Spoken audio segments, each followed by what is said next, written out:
The Truth About Cyberbullying, an ETEC 531 media production by Megan Vandekerkove. The act of bullying is not a new one. In fact, the word bully can be traced back as far as the 1530s. Despite society's best efforts, bullying will never be fully eradicated as it has become so ingrained into our culture. They're so established that as our modes of communication evolves with technology, so has the concept of bullying.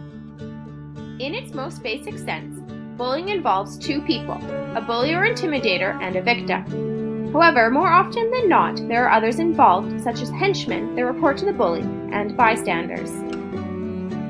The act of bullying is described as an intentional, aggressive, repeated act in which there is frequently a power difference between bully and victim. Cyberbullying is an extension of bullying that occurs via electronic or digital media, such as texts, emails, Facebook, Twitter, Instagram, MySpace, MSN, blogs, and YouTube, and can take the form of photos, videos, slideshows, and interactive polls. While individuals can escape traditional bullying when they go home for the day, those that are cyberbullied find no escape.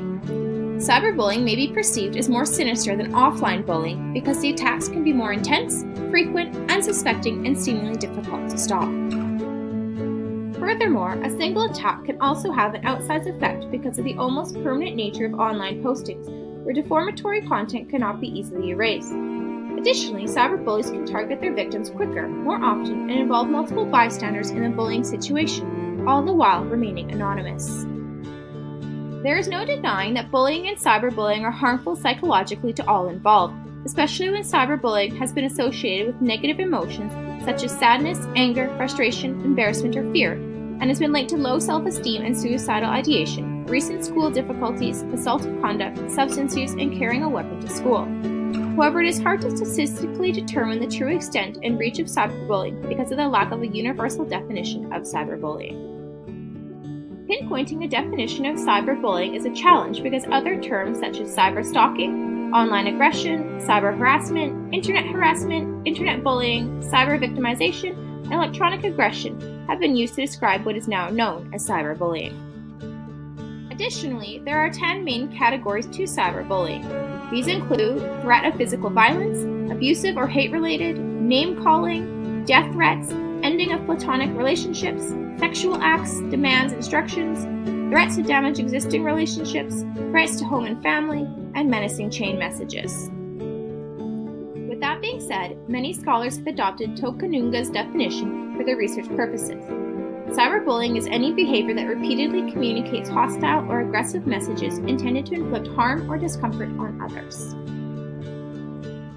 This lack of a consistent definition means that the interpretation of what cyberbullying is varies from study to study, as well as between the different participants in each study, and thus the data collected cannot be accurately compared to another study.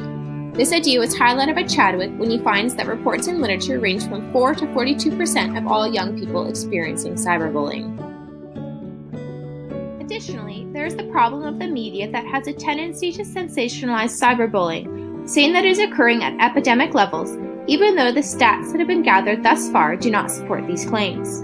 Media attention to cyberbullying cases has gradually increased, becoming more intense in recent years after several suicides were linked to cyberbullying, especially in high-profile cases such as that of Amanda Todd, a 15-year-old student in British Columbia that committed suicide after being cyberbullied. While some research finds that cyberbullying victims were almost twice as likely to have attempted suicide compared to young people who had not experienced cyberbullying, Chadwick cautions us that many young people who have suicide ideation or commit suicide have often experienced other emotional and social issues in their lives, and that cyberbullying could be viewed as the tipping point for these young people, but not necessarily the root cause as the media would have us think.